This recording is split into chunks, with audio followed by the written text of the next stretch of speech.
Wir sind in Mannheim und eine ganz besondere Form, wie Bauherren ein bisschen sparen können, ist, indem sie einen Teil des Innenausbaus selber machen. Wenn ihr mal kurz mitkommt mit mir, dann werden wir euch mal ein Konzept zeigen, das ein bisschen anders ist wie bei vielen anderen. Hier kann man auf Wunsch viel selbst machen und dadurch Geld sparen.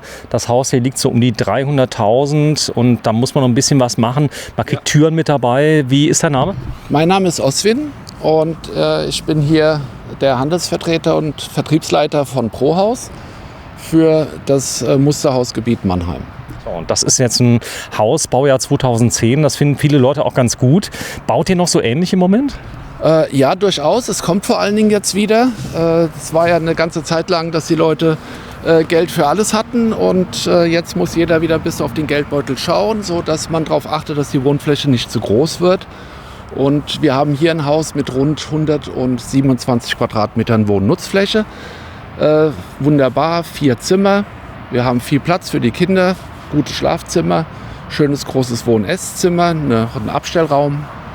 Also hier kann sich eine Familie wohlfühlen. So, und das ist jetzt ein Beispielhaus, was ich gelernt habe in den Musterhauszentren. Ihr habt Häuser in ganz Deutschland verteilt. Das eine ist mal jünger, das andere ist mal ein bisschen älter. Richtig. Das hier ist so ein bisschen die Basis, wo die Leute reingehen können und können dann quasi sich schlau machen, wie ihr funktioniert. Wenn du mal kurz mitkommst nochmal. Außenbereich ist natürlich nicht mit drin.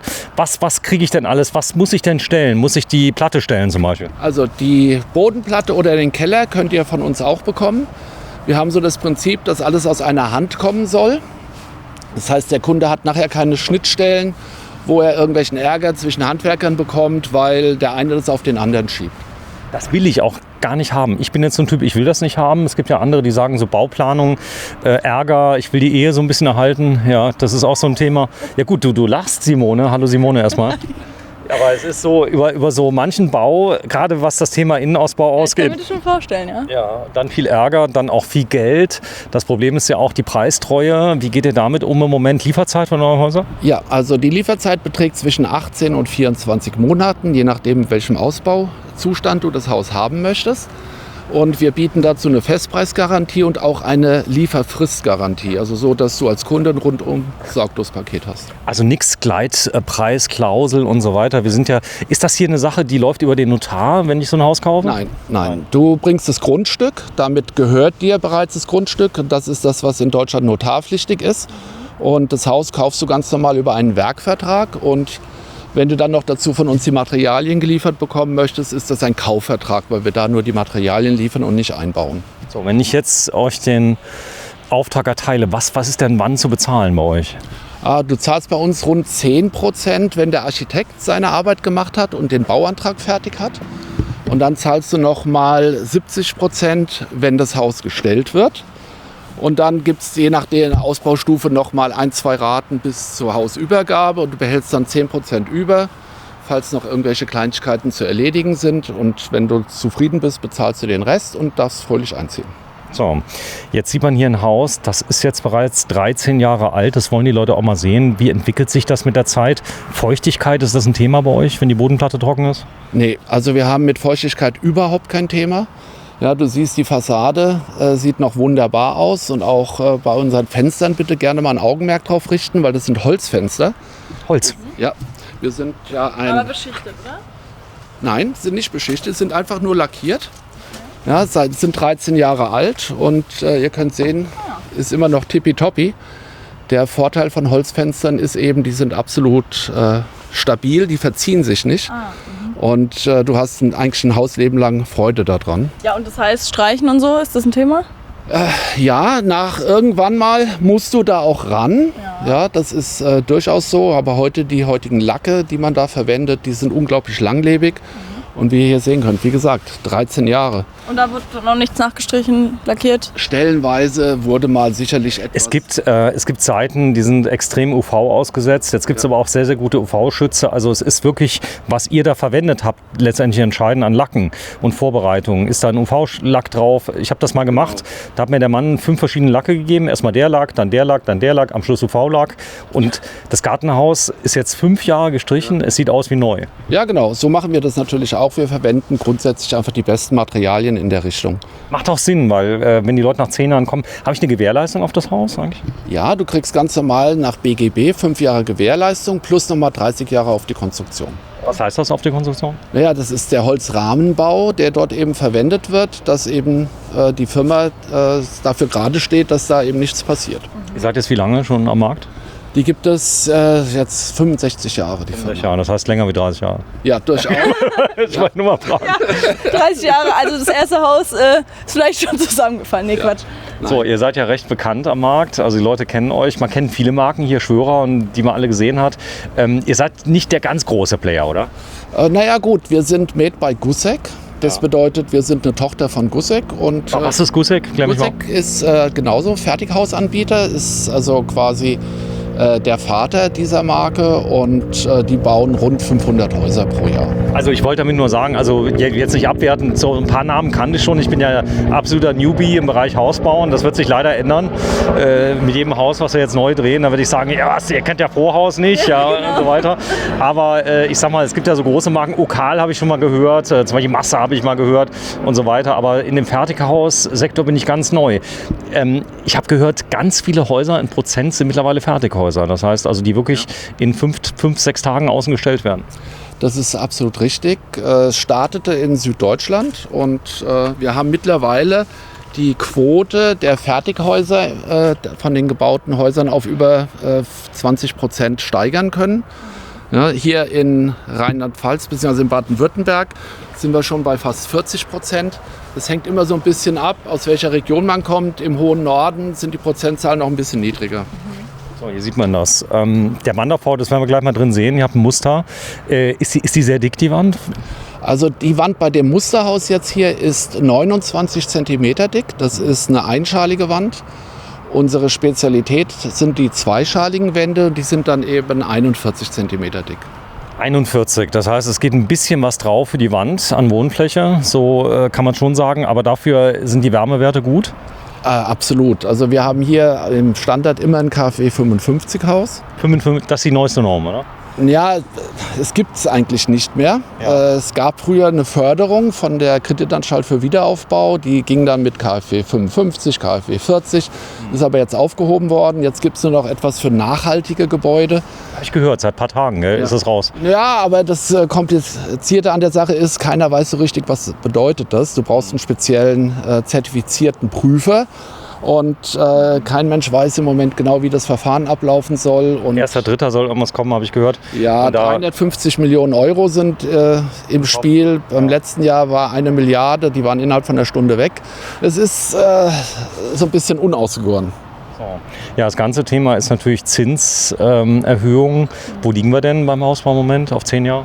Ja, wir liegen eigentlich bei zwischen 3,8 und 4%. Es hängt immer ein bisschen von der Bonität drauf ab, wie lange du dann am Ende die Festzeit haben möchtest, ja, und wie viel kannst du bereits anzahlen. Ja, also das ist ein bisschen, ja, hängt von deiner Bonität ab. Ja, wir haben ja jetzt schon gehört vom Baufinanzierer, der hat auch zu keiner Firma gehört. Also 10, 15, 20% sollte man schon Eigenkapital mitbringen, oder? Ja. Das ist eine gesunde Zahl. Das wird sowieso immer von den deutschen Banken verlangt. Hier in Deutschland kriegt eigentlich niemand Geld, wo die Bank nicht auch sicher ist, dass sie es am Ende wiederbekommt. So dass wir jetzt auch keine Immobilienkrise haben, weil die Zinsen jetzt mal gestiegen sind letztendlich. Also es gibt niemanden, der deswegen aus seinem Haus ausziehen muss, weil die alle ja solide finanziert sind. Ja. Ja, nur die neuen Käufer müssen sich jetzt mit der neuen Situation eben entsprechend anfreunden und ihre Vorstellungen ein wenig abspecken. Es gab ja einen Run auf Häuser. Das Problem waren immer die Grundstücke. Das war oft, ich glaube, euer Problem auch. Die Leute haben gesagt, würde ich sofort kaufen, wenn ich ein Grundstück hätte. Das könnte sich ein bisschen ändern in der Zukunft. Ja, die Grundstücke sind ja zum Teil wieder zurückgegeben worden, weil die Leute nicht bauen konnten. Wegen den Zinsen. Also das heißt alles. Absolut. Die Kosten sind gestiegen. Ja, man stell dir mal vor, allein so ein Haus, nehmen wir mal 400.000 Euro als runde Zahl, davon tust du 300.000 Euro finanzieren.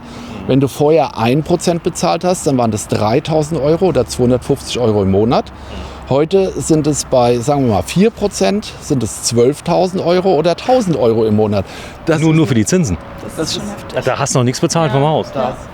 Genau, da hast du noch keine Tilgung, kein gar nichts. Also das ist ein Unterschied. Wie haben die Leute das früher gemacht mit 8% Anfang? waren andere Zeiten.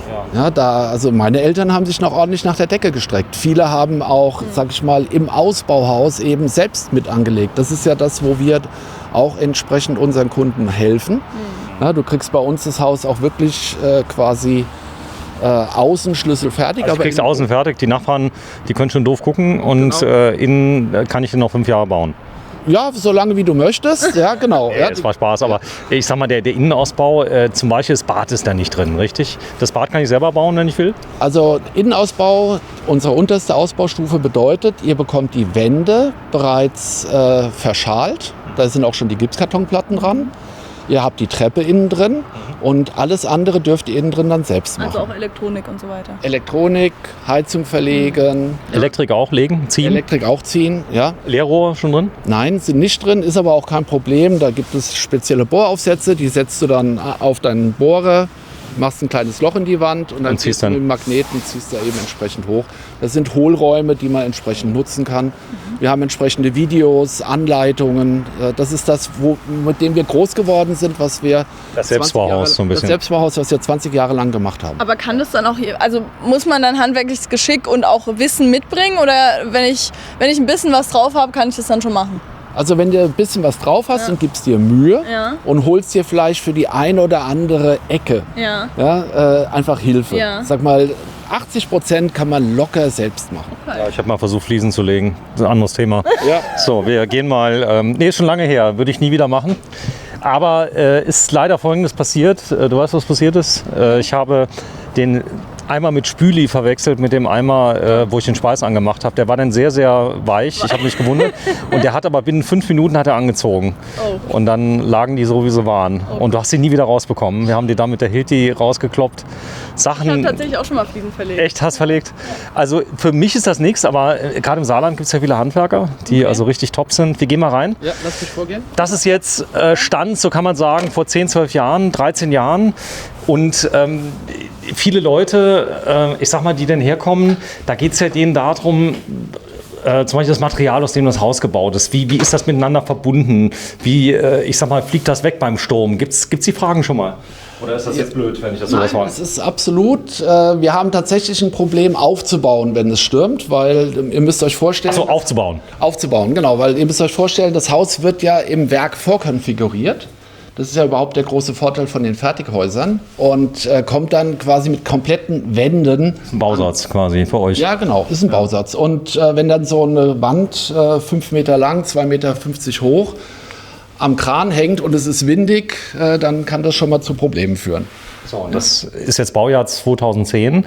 Habt ihr auch Häuser, die, ich sag mal, ganz neu sind, ich sag mal, so der letzte Schrei im Hausbau sind, so Pultdächer oder so? Ja, wir haben alles. Ja. Also du kannst von uns alles bekommen, was dein Herz begehrt. Das ist unser Job als Verkäufer, dir quasi die Wünsche von den Lippen abzulesen, und dann eine entsprechende Planung zu erstellen. Und die Firma Gussek setzt es dann einfach entsprechend um. So, ich zeig's mal gerade, ich gehe mal in die Ecke. Du gehst mal bitte ins Wohnzimmer rein, Simone. Aber er kann auch ruhig gerne mitkommen. Nee, alles gut, ich habe ja keinen Namen genannt. Ruhig mal reingehen auf die Couch. Wenn du dich mal gerade daneben setzt, vielleicht gerade auf den Sessel gerade mal, dass wir das mal sehen, dann habe ich das Raumgefühl mal ein bisschen. Hier ist nämlich warm drin, ihr dürft die Jacken ausziehen natürlich. Das ist ein Musterhaus. Wir sind in Mannheim im Fertighaus Center, glaube ich, heißt es. Du korrigierst mich. Ja, alles gut. Im Fertighaus Center. Ist auf jeden Fall, wo der Maimarkt ist. Also das kann man nicht verfehlen. Wenn ihr also irgendwas eingibt mit Fertighäuser und Mannheim, dann kommt ihr hier hin. Es ist sehr verkehrsgünstig gelegen und ich muss sagen, das ist schon ein Riesenraum. Wenn du hier das Raumgefühl, das heißt, du hast alles miteinander verbunden. Die Farben, Lampen und so weiter, das könnt ihr euch ja alles wegdenken. Das wäre dann letztendlich, haben ja Leute auch schon Möbel eventuell, die haben ja schon die Einrichtung, aber ich sag mal Wandaufbau, ist das die Wand hier von dem Haus? Ja, ganz genau. Also am besten kommst du dann hier rüber. Warte, ich komm da rum. Das ist quasi die Basic. Ja, das ist unser Wandaufbau mit 29 Zentimetern, ein einschaliger Wandaufbau, wo du ganz normal wie bei allen anderen Anbietern auch, du hast eine Holzrahmenbauweise, die ist mit Wärmedämmung gefüllt und dann kommt nochmal eine Wärmedämmung außen dran und dann Putz. Jetzt sind wir aber Nordlichter, das heißt die Der Kern der Firma sitzt in Nordhorn, nahe der Nordsee. Und da sind wir schon seit vielen Jahren härtere Witterungsbedingungen gewohnt. Das heißt, es gibt mal Stürme, es gibt starke Regen, es gibt auch salzige Luft. Und da wird gerne zweischalig gebaut. Was hat das einen Vorteil? Ja, es hat einen Riesenvorteil. Also du hast einen viel besseren Schutz von deiner Hülle. Du musst dir vorstellen, das ist wie die Haut deines Hauses. Das sorgt dafür, dass du dich innen drin wohlfühlst, ja, und dass es warm ist, dass du eine tolle Luft hast. Sobald hier ein Schaden kommt, weil ein Specht mal ein Loch reinbohrt, weil irgendwie ein Hagelkorn zu schnell war, weil dein Kind das Fahrrad gegen die Tür geschmissen hat oder mit dem Ball eben dagegen bolzt, und dann können Risse entstehen. Risse bedeuten, es dringt irgendwann mal Wasser ein und du musst dich drum kümmern. So eine Fassade, zum Beispiel hier aus dem Klinker, das hält 100 Jahre. Du brauchst nie mehr was zu machen, du brauchst noch nicht mal zu streichen. Ja. Das habe ich im Moment auch. Das ist entsprechend vorgebaut. Da sind auch gerne Bienen mal drin, muss man sagen, oder? Ja gut, dafür haben wir natürlich sogenannte Bienenbeißer. Das heißt, es gibt da immer Entlüftungsöffnungen, da wird ein Gitter eingeschoben. Unten und oben ist es ganz verschweißt. Da war das Styropor, haben die sich irgendwo durchgefressen und da sind sie mal rein. Aber das ist praktisch komplett hinterlüftet. Das heißt, es kann auch trocknen, es ist keine Staunässe. Genau, da gibt es überhaupt keine Probleme. Du hast einen extra Brandschutz, du hast einen super tollen Schallschutz. Wir haben hier bei der Wand zum Beispiel einen Schallschutz von 61 dB. Das sind also Werte, wo ein normales Fertighaus niemals erreichen kann. Das ist Faktor 1000, glaube ich, was da noch ankommt innen. Das heißt, innen ist absolut ruhig. Innen ist absolut ruhig. Gut, da ist natürlich auch wichtig, im Prinzip die Fenster. Sind die jetzt dreifach verglast und so weiter? Natürlich. Da kann man noch ein bisschen... Was ist bei euch Standard bei Fenstern? Dreifach verglaste Holzfenster, ja, Wärmedämmung 06. Genauso die Hauseingangstür besteht aus Schiffsplankenholz, dass sich das auch über die Jahre niemals verzieht.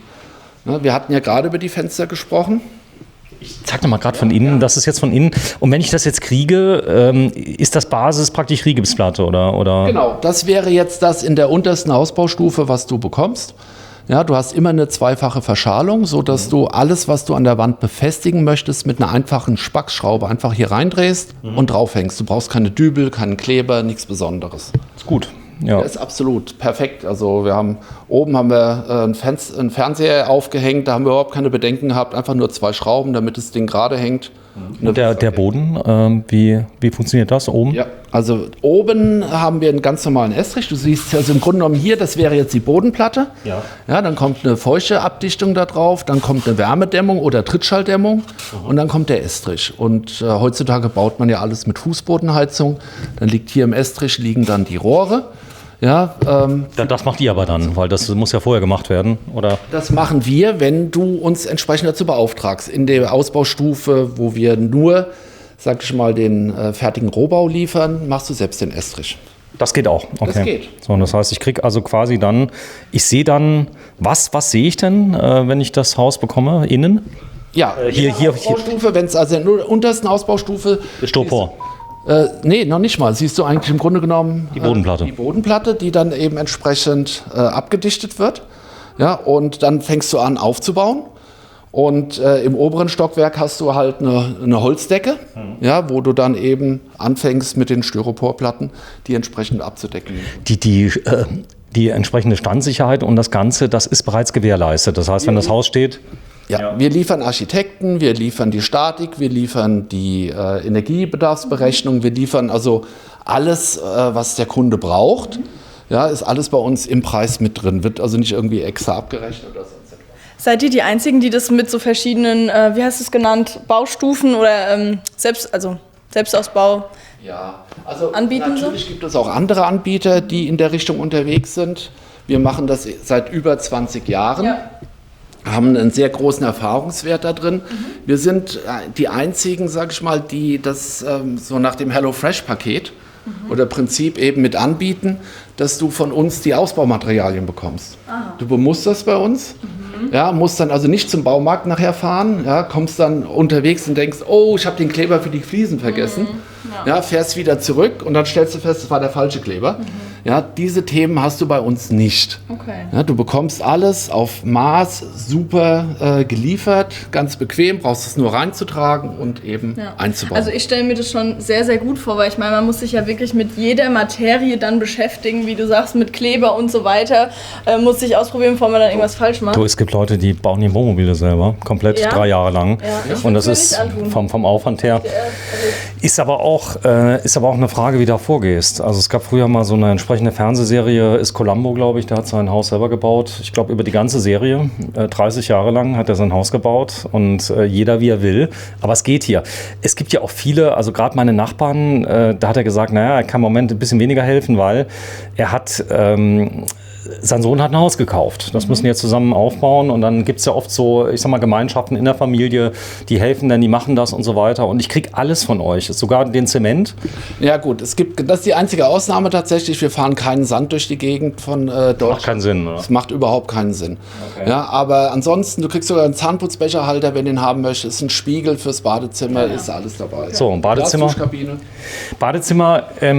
Handwerker zu kriegen, im Moment ein Riesenproblem. Ist bei euch ja gerade, wenn es mal heißt, ich habe schon die Heizung, schließ sie mal an. Wie geht ihr damit um? Ja, da haben wir natürlich Handwerkertrupps, die jeder Verkäufer sich über die Laufe der Jahre eben angezogen hat. Ich muss mir jetzt keinen suchen, der total sauer ist, weil ich die Heizung schon habe, die...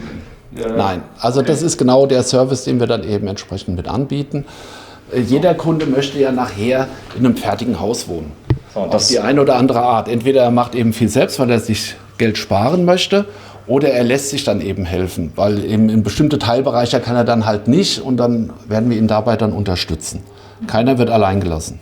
Sag mal, hier das Haus, wenn das steht, ein Sturm überlebt das, oder? Weil die Leute immer fragen, ja, so ein Steinhaus, das hat nichts zu tun mit Amerika holständerweise, sondern das hier ist auch fest verankert, nämlich mit dem Boden, oder? Ja, also diese Häuser sind natürlich alle in Deutschland, haben wir alle möglichen. Ja, ich habe doch keine Ahnung, ich lerne das ja alles. Ja, ist ja wunderbar. Ja, also da braucht man sich wirklich keine Sorgen zu machen.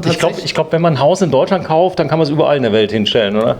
Könnte man, durchaus, ja. Das Besondere ist zum Beispiel, wir hatten ja in den letzten Jahren auch öfter mal so Überschwemmungen. Ja. Und da sind so Fertighäuser sogar super gut geeignet. Achso, die schwimmen. Nee, aber nachher kannst du die Wände ja einfach wieder aufmachen. Die sind ja super flexibel. Du kannst einfach hingehen, dann nimmst die Tapete runter, dann hast du die Platten, die kannst du abnehmen, dann nimmst du die feuchte Dämmung raus, baust trockene wieder ein, baust die Platten wieder drauf. Das Haus ist in Ordnung.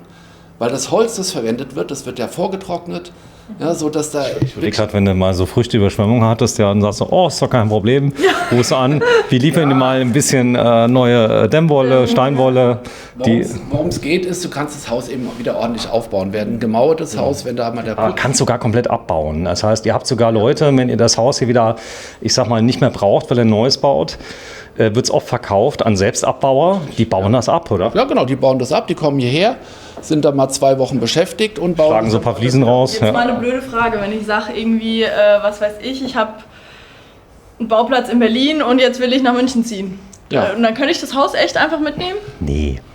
So einfach ist das doch nicht? Nee, das Haus sieht nachher nicht mehr ganz so schön aus. Also der gesamte Inneneinbau und alles müsste neu gemacht werden. Die Fliesen werden ja weg. Und aber die Frage ist gut. Man könnte ja, wenn du jetzt eine Bodenplatte hättest und dann hättest du außen schon die Anker und würdest du mit einer Stahlunterkonstruktion, könntest du die an einen großen Hubschrauber hängen. Ja, gut. Nee, das sind wir wieder mehr in Amerika, die eben dann so Modulhäuser oder so etwas haben. Das machen wir hier nicht. Also das Haus bleibt stehen. Ja. Und das ist, hier sieht man natürlich ganz klar, das hier ist jetzt 2010 gebaut worden. Das war früher so, ich sag mal, damit waren die Leute auch zufrieden.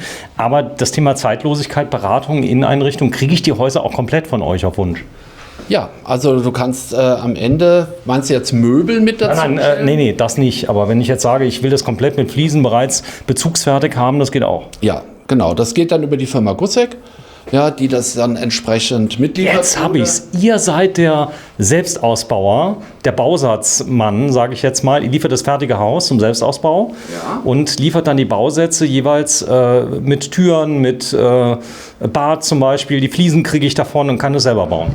Ganz genau. Jetzt habe ich's. Okay, das war am Anfang nicht so klar. Okay, du kannst natürlich auch einen Ausbauzustand von uns bekommen, der fast fertig ist. Also da hast du die Wände alle schon verspachtelt. Ja, du brauchst nur noch die Tapete drauf zu bringen, du haust die Fliesen drauf. Das ist das, was du eben gesagt hast mit den Paketen, die du kriegst. Ganz genau, ja. Es gibt verschiedene Stufen. Ja, und ganz am Ende, wenn du halt sagst, okay, ich will auch die Innentür nicht einbauen, ich will nicht malern, dann findet man auch jemanden aus dem Kreis, der dir dann eben entsprechend hilft. Okay, und das ist euer Netzwerk, was ihr quasi habt. Das ist das Netzwerk, das wir aufgebaut haben. Okay, das heißt, der eine kann vielleicht mit Holz, der andere kann streichen, aber der eine sagt hier, Sanitär liegt mir gar nicht. So, das ist jetzt ein, bitte? Dann auch Handwerker so in ganz Deutschland, die dann je nachdem, wo das Haus gebaut wird, dann hinkommen oder wirklich, keine Ahnung, die kommen immer aus Hamburg und fahren halt dann in Deutschland rum. Also die Firma selbst hat Montagetrupps, die in Deutschland verteilt sind, je nach der Region, wo die dann eben arbeiten müssen, dass die Zufahrtswege geringer sind.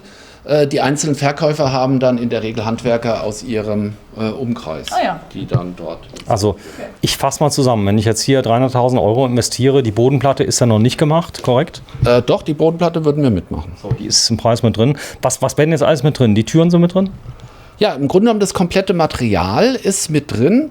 Eingebaut ist dann eben... die Heizung noch gar nicht eingebaut. Die Heizkörper schon, die kriege ich? Oder? Genau, also die Heizung wäre auch schon mit eingebaut. Das ist jetzt so für mich der Standard Premium Top, nennen wir den. Das ist oberflächenbelagsfertig. Das heißt, du kannst in das Haus reingehen, alles sieht schon mal ganz gut aus, musst aber eben noch die Fußböden einbauen, du musst die Sanitärobjekte dranhängen, du musst die Innentüren einbauen und ein bisschen Malern streichen. Gut, okay. Und wenn ich es ganz billig haben will, wenn ich sage, ich will den absoluten Rohbau, was ist so das günstigste, was ich kriege bei der Hausgröße?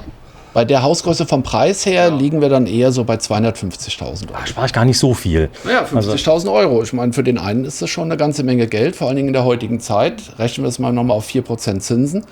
Ja, dann sind wir bei 2.000. Ich wollte jetzt keinen beleidigen, aber wenn ich, also jetzt nicht so, dass ich jetzt das Haus jetzt zum halben Preis kriege, sondern es ist eigentlich die Arbeitszeit, die es kostet, das alles zu verarbeiten. Die kann ich dann selber machen. Ganz genau. Du kannst natürlich auch das Material dann weglassen, aber dann müsstest du es ja selbst kaufen und du wirst es kaum günstiger kriegen, als wir es dir anbieten können. Dadurch, dass ihr das in großen Mengen kauft. Genau. Die Auswahlmaterialien, ich kriege alles, Echtholz, Vinyl, alles. Jetzt haben wir eine große Auswahl bei uns im Bemusterungszentrum, sodass sich da jeder Kunde sehr wohl fühlt. Das wo, das Bemusterungszentrum? In Nordhorn. In Nordhorn. Ja. Das heißt, ich hole mein Nordhorn, du weißt, wo es ist? Ich habe schon mal gehört, aber es ist an irgendeiner Grenze, ist das, glaube ich, zu Holland, oder? Genau, direkt an der holländischen Grenze, so ein bisschen so Düsseldorf, nochmal knapp 100 Kilometer weiter nördlich. Mir gefällt es unglaublich gut. Ja, warum? Der Grundriss, ich finde super. Grundriss ist so vom Wohnmobil schon drin. Der Grundriss, ich gucke mal gerade hier rein. Also hier wäre jetzt das Schlafzimmer.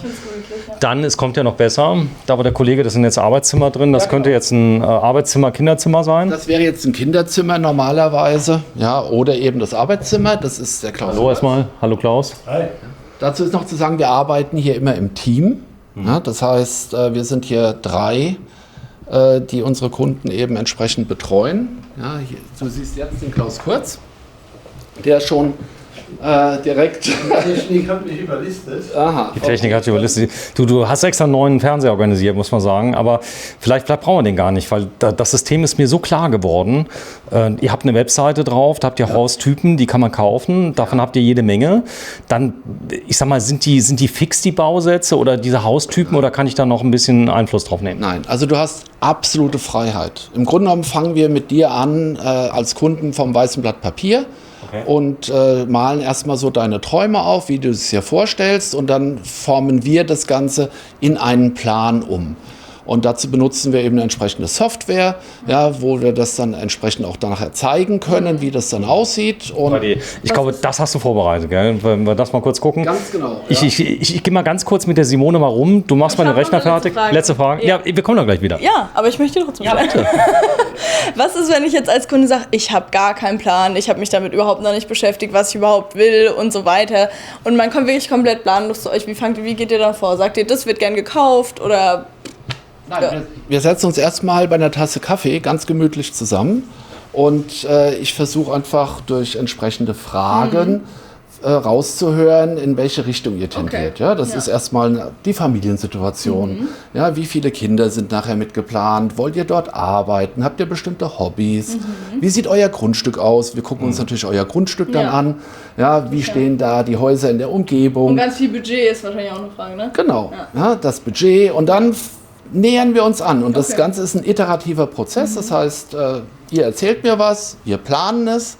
Dann sagt ihr, ja, das geht schon in die richtige Richtung, aber da wollen wir hier nochmal was verändert haben. Dann ändern wir das entsprechend, bis wir dann bei dem Grundriss sind, der euch gefällt. Aber so eine Beratungsphase, die kann ja dann noch ewig dauern, oder? Naja gut, es ist natürlich auch unser Job, gut zuzuhören, ja, und das Ganze in einem bestimmten Zeitrahmen zu halten. Letztendlich liegt es daran, ob ihr bestimmte Entscheidungen dann treffen wollt oder nicht. Wir helfen euch. Ja, klar, Einfach, Entscheidungen müssen dann getroffen werden. Die müssen getroffen werden. Ja klar, irgendwann ist das Angebot da. Grundstück da und alles da. Also wir gehen mal ein bisschen gucken zum Kollegen und du machst mal Technik. Auch dieses 3D-Haus, was du eben hattest, das können wir ruhig mal aufrufen dann. Also dass man mal drehen kann. So, hier ist der Kollege, ich grüße dich herzlich. Grüß Sie. So, dein Vorname, wie ist der? Alexander Dietz. Hallo Alexander, sag mal, wie bist du denn zu dem Job gekommen? Wie bin ich denn zu dem Job gekommen? Über eine Anzeige. Tatsächlich. Ist das cool, Häuser anzubieten, zu verkaufen? Das ist cool. Ja, mir gefällt's. Warum? Bauherren zu helfen, ja, ein Eigenheim zu bauen und eben, ja, das ist ganz wichtig für sie. Ja. Das ist so, also das heißt, die meisten Leute sind ja, ich sag mal, die kommen ja freudig hier rein. Also jetzt ist ja im Moment die Zinsen, merkt ihr das, dass das ein bisschen verhaltener ist im Moment? Gut, das mit den Zinsen ist natürlich irgendwo ein Problem, allerdings kann es immer ja auch irgendwie erledigt werden. Ja, es kommt immer darauf an, wie das Ganze aufgestellt ist bei den Bauherren und es gibt immer eine Lösung. Es gibt auch einen Rohbau für den einen, für den anderen gibt es ein schlüsselfertige Paket und es kommt darauf an, wie das Ganze aufgestellt ist. So, pro Haus, da vorne ist der Katalog. Darf ich den mal sehen, den Katalog, der da ist? Das heißt, den kann ich mir mitnehmen, das sind jetzt diverse Kataloge, die ihr habt. Sven, da könnte ich doch drauf sein, oder? Da könntest du drauf sein, als Model. Ja. Pro Family, pro Style. Was ist das für ein Katalog? Das ist unsere Serie mit Einfamilienhäusern, Okay. eben mit Satteldach und Kniestock pro Family. Ist natürlich alles nicht in Stein gemeißelt, das Ganze ist dann auch anpassbar eben. Habe ich immer erfahren. Ihr könnt alles, das ist mal ein Haus, was ihr gerne verkauft, gell? Das ist ein Bestseller fast. Ja gut, das ist das kleinste Haus in unserer Palette, kann man natürlich nochmal anpassen, dass es auch größer wird und ja, in Bezug auf Außengestaltung, Grundrissgestaltung innen drin haben wir natürlich vielfältige Möglichkeiten und das Dach können wir auch ändern. Aber das muss natürlich im Einklang mit dem Bebauungsplan sein. Das nächste Mal bitte umblättern? Das muss, also umblättern, okay. Ja, kurz mal schauen. Also das wäre dann schon mal eine Nummer größer. Ja, und das wären dann die Pro-Family-Häuser. Was mir auffällt, die sind sehr, sehr zeitlos, finde ich, die Häuser. Ist jetzt nicht so, dass ihr jetzt unbedingt da dem letzten Schrei hinterherlauft. In Verbindung mit den Klinkern sieht das natürlich richtig schön aus. Ihr kommt ja aus dem Norden, da ist das Klinker oft gesetzt. So sehen die Häuser dort tatsächlich. Bei uns im Süden hier ist eher die verputzte Fassade im Programm. Allerdings, es gibt natürlich bei mir auch Bauherren, die das auch mögen und das auch wünschen. Das ist ja auch in verschiedenen Farben in unserem Bemusterungszentrum erhältlich für Blendersteine. Daher es ist ja auch unser Alleinstellungsmerkmal mit der Hybridwand. Mit der Hybridwand. Ja. Und mit der Serie Pro Style geht es dann schon mal zu unseren villenartigen Häusern. Ja, das wäre das hier zum Beispiel. Kubisch fast. Hier sieht man auch, dass wir das Ganze auch nochmal mischen können. Unten Verblender, oben Porenbetonmauerwerk. Ja. Sehr cool. Vielen Dank erstmal, Alexander. Villenmäßig, hast du das gehört? Viele wollen gar keine Villa haben, sondern die wollen gerne, ich sag mal, ein bisschen bodenständiger unterwegs sein. Das merkt ihr, oder? Das heißt, es soll nicht direkt aussehen, wobei das ja mit dem Preis gar nichts mehr groß zu tun hat. Wenn ich so eine Villenform haben möchte, dann, klar, ist vielleicht ein bisschen teurer, aber ich sag mal, viele wollen auch nicht zwingend extra auffallen, oder? Richtig. Ein bisschen ins Bild einpassen. Ganz genau. Nee, die möchten einfach ein Haus, in dem sie gemütlich wohnen können, in dem sie Platz für ihre Familie haben, in dem sie ihre Gäste empfangen können, in dem sie ihre Sachen unterbringen können. Aber die brauchen nicht noch extra 5 Räume oder ich brauche keine dritte Couch, auf die ich mich nachher setze, ja, weil das kostet alles Geld. Ja, und wenn das jemand haben möchte, überhaupt kein Problem, können wir alles liefern. Ich finde das so geil. Ihr habt hier Raufaser drin. Das finde ich so klasse, weil die meisten im Prinzip eurer Kunden, die machen die Wände entweder glatt oder machen Raufaser drauf, oder? Ja, die können natürlich auch eine Glasfaser drauf machen. Du kannst es nachher auch eben nur spachteln. Ja, da sind wirklich das sind keine Grenzen gesetzt. Du kannst alles machen. Wir können sogar am Ende irgendwie vielleicht noch einen Lehmputz aufbringen, wenn du magst. So, das ist die Software, die ihr habt, Bauset. Jawohl. Und da kann ich schon ganz viel sehen. Das heißt, ihr könnt zusammen mit dem Kunden interaktiv das Haus entwickeln. Du kannst es vorbereiten. Ganz genau, so arbeiten wir. Ja, hier siehst du jetzt mal ein Haus im 3D. Und das ist jetzt unser Pro Family 125. Ja, jetzt mit Klinker. Und wir könnten dann natürlich hingehen, wenn du sagst, ich mag keinen Klinker, dann eben das Ganze verputzt darstellen. Ja, und wir können da noch ein Geschoss draufpacken. Wir können es 1 Meter länger, breiter, kürzer machen. Ja, alle Möglichkeiten sind da offen. Ich weiß jetzt schon, der Tommy, mein Freund, der wird das Programm so feiern, der ist Architekt. Ja. Ja. Ja, viele Architekten arbeiten damit. Wir können damit dann auch nachher einen Bauantrag eben erstellen. Das ist halt auch natürlich Sinn der ganzen Geschichte, dass es so eine Reise ist und dass nicht immer ganz viele neue Pläne erstellt werden. So, wir kommen bestimmt noch mal wieder. Also ich habe heute viel erfahren von euch. Ich hätte noch eine Kleinigkeit. Erzähl. Weil du ja auf den Grundriss eben gegangen bist, ist natürlich trotzdem für viele schwer vorstellbar, wenn ich das Ganze selbst im Fernsehen sehe oder auf dem Plan, wie sieht es nachher aus. Ja. Und wir haben hier bei ProHaus eine Besonderheit, die wir unseren Kunden gerne bieten. Und das ist, dass wir die Kunden dann auch zu Grundrisse in Lebensgröße mitnehmen. Das habe ich schon gehört. Da gibt es Leute, die bauen aus so Quadern, bauen die Häuser nach innen. Ist das so oder wie macht ihr das? Das ist tatsächlich anders. Also das Ganze findet hier bei Segmüller statt, in Weiterstadt. Da ist eine große Halle eingerichtet. Ja. Da sind Laserpointer oben an der Decke festgemacht und dann kriegst du deinen Grundriss im Maßstab 1 aufgelasert auf den Boden. Dann schieben die Wände auf Rollen rein, sodass du ein richtiges Raumgefühl bekommst, weil du hast ja oft das Problem, wenn du, ich weiß nicht, ob ihr mal auf einem Grundstück wart, wo nur eine Bodenplatte ist, das Haus sieht fürchterlich klein aus. Du brauchst immer erstmal eine räumliche Dimension, um die Größe wirklich erfahren zu können. Und dann kriegst du Möbel reingestellt und du kannst halt feststellen, passt das für mich? Echt, das gibt's? Das gibt bei Segmüller. Ja, und aber das Coole ist, jetzt weiß ich ja, warum die Segmüller sowas anbieten, weil die auch direkt die Segmüller Möbel wahrscheinlich reinschieben, damit alles aus einer, das war jetzt Spaß. Sag mal, du eine Verknüpfung sein, ja. Wenn du dich mal gerade vorstellst, du bist da? Mein Name ist Klaus Kurz. Klaus Kurz. Ja. Sag mal, ist das, ich sag mal, ihr trefft ja mitten ins Schwarze jetzt mit den Bausätzen, mit den teilfertigen Häusern im Moment, ja. Das ist jetzt wieder schwer gefragt, oder, im Moment? Ja, also es ist gefragt, weil wir einfach sehr viel vorleisten können in Form von Planung, in Form von 3D-Präsentationen, sodass die Leute schon mal sehr nah dran sind an dem, was sie sich so vorstellen von ihrer Aufgabenstellung. Das ist auch eine Preisfrage natürlich, weil ihr erwähnt laufend, dass ihr preiswert planen könnt, wenn der Kunde es möchte. Also es geht auch darum, das Budget dann auch zu erfahren, dass der Kunde wirklich bereit ist auszugeben, oder? Genau, durch unsere Art des Vorfertigens haben wir natürlich Kosten ganz anders im Griff und können diese eben entsprechend weitergeben, auch für eine bestimmte Zeit, auch die Preise garantieren. Und ich habe ja schon gehört, ich kriege alles von euch. Ich kriege also die ganzen Baumaterialien, ich kriege zum Beispiel auch die Heizung, wenn ich das will, oder? Auch die Heizung, alle Zusatzteile eines Hauses bis zum Pinsel für die Malarbeiten bekommt sie von uns gestellt. Echt? Ja. Krass. Also wir lernen heute viel. Die Fenster aus Holz, die Tür aus Planken habe ich jetzt. Schiffsplankenholz. Also es ist einfach unverziehbar. Darum geht es einfach. Diese Häuser sind gebaut, dass die Familien ganz lange Freude damit haben und nicht ständig irgendwo neu bauen müssen, reparieren müssen. Was passiert, wenn sich ein Fenster verzieht, jetzt so ein Kunststofffenster? Was muss ich da machen? Wir haben ja Holzfenster. Ja, da passiert es einfach nicht. Ja, du kannst natürlich gerne auch Kunststofffenster haben, bieten wir natürlich dann auch an. Das Problem ist eben, die müssen regelmäßig nachgestellt werden. Man hat das dann, du machst ja, sag ich mal, heute macht man einen Blower-Door-Test. Das heißt, die Winddichtigkeit des Hauses wird geprüft. Da dürfen bestimmte Werte nicht überschritten werden. Am Anfang ist alles wunderbar, da sind die Sachen ja noch neu. Aber dann im Laufe der Zeit, vor allen Dingen da, wo die Sonne drauf scheint, verzieht sich alles so ein bisschen. Man sieht es vor allen Dingen bei Kunststofftüren, aber auch bei Kunststofffenstern. Da kann man auch mal so ein bisschen durchgucken. Da geht so ein bisschen Licht durch. Und da geht, wo Licht durchgeht, geht auch Luft durch. Ja, und die ganzen Werte, die man hatte, sind halt nicht mehr. Und unsere Firma sorgt dafür, dass es eben lange einfach so gut bleibt, wie das am Anfang war. Und wenn ich jetzt die Kunststofffenster habe und es verzieht sich wirklich was, dann rufe ich euch an und sage, könnt ihr die nachziehen oder wie läuft es dann ab? Ja, dann, genau. Dann Nee, es sind ja Holzfenster, die sie haben. Ja, also falls man dann doch Kunststoff... Nee, es gibt nur Holzfenster bei euch, oder? Nein, du kannst auch Kunststoff. Es gibt auch Kunststoff, also war sie doch schon Sag ich, wieder. ja. Ich habe zugehört. Sven. Ja, ich nicht. Nein, wir bauen ja nach den Wünschen unserer Kunden.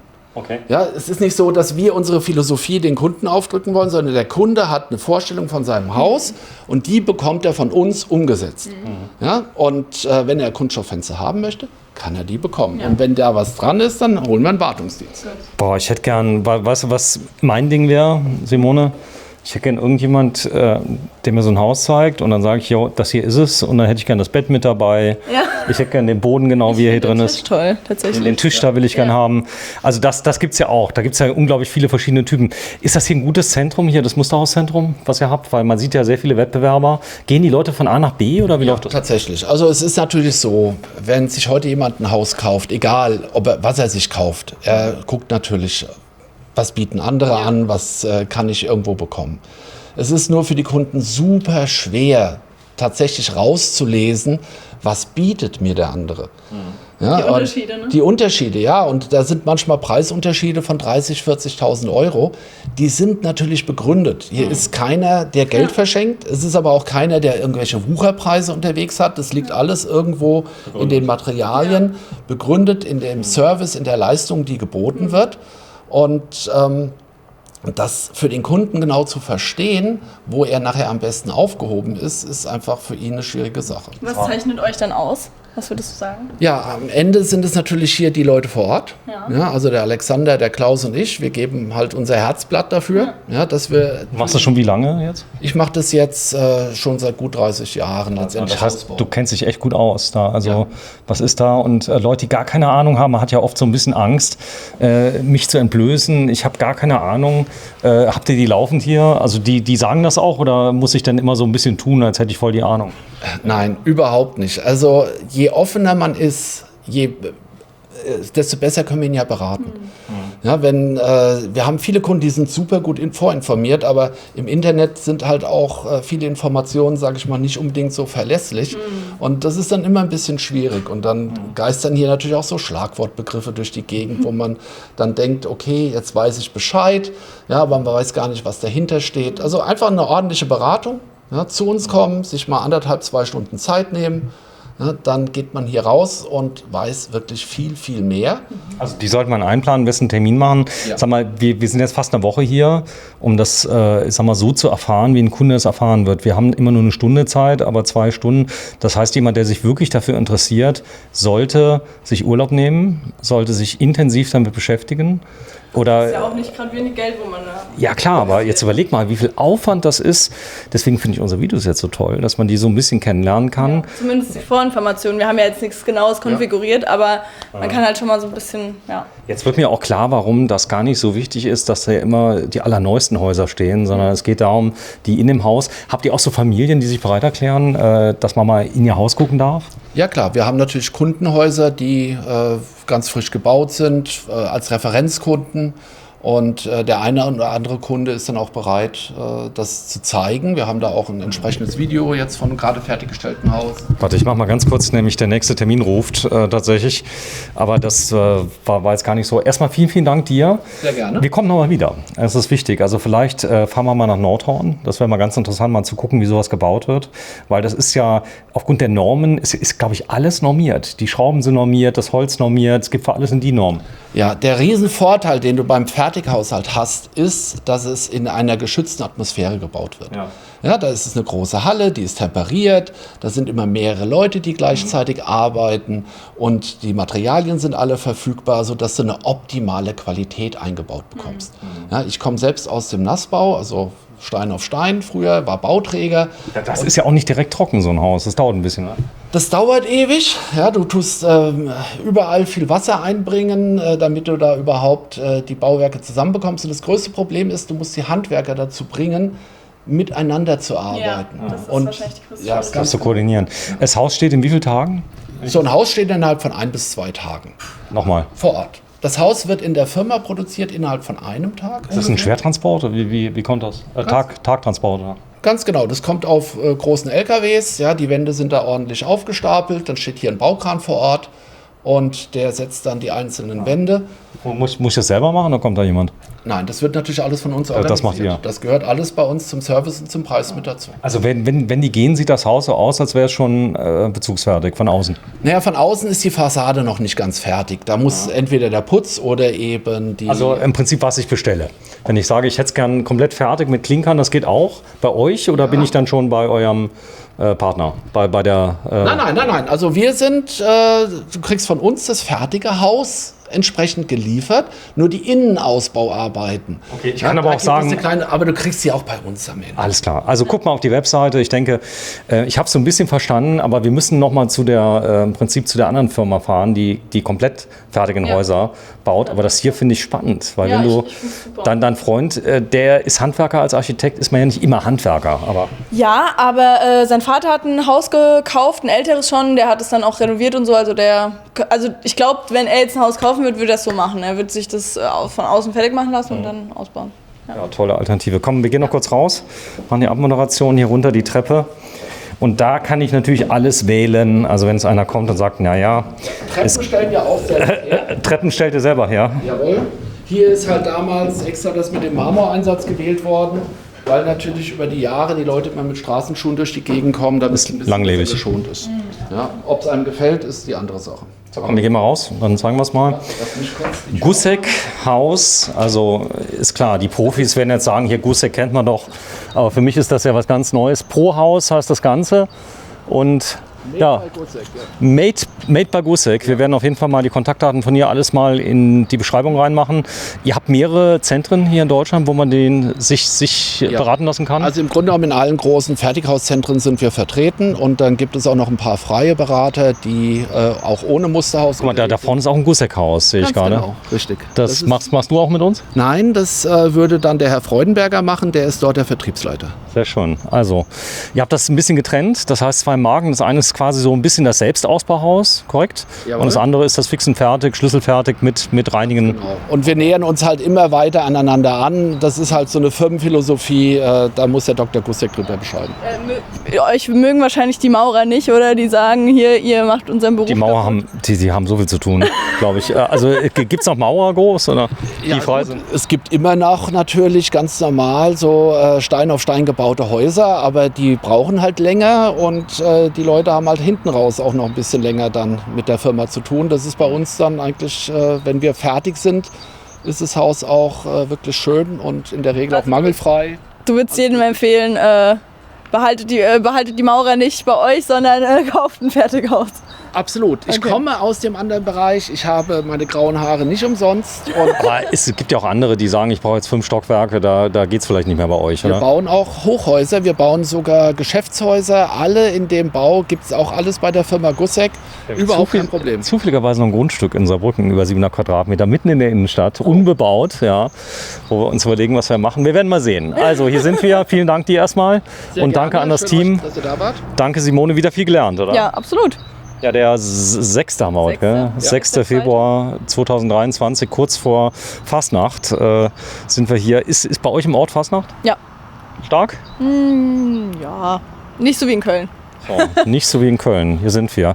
Aber ich habe das Gefühl, der Frühling kommt. Vielen Dank fürs Einschalten hier im, ich muss mal selbst gucken, Deutsches Fertighauscenter, da sind wir, im Deutschen Fertighauscenter und da ist sogar ein Spielplatz. Tschüss.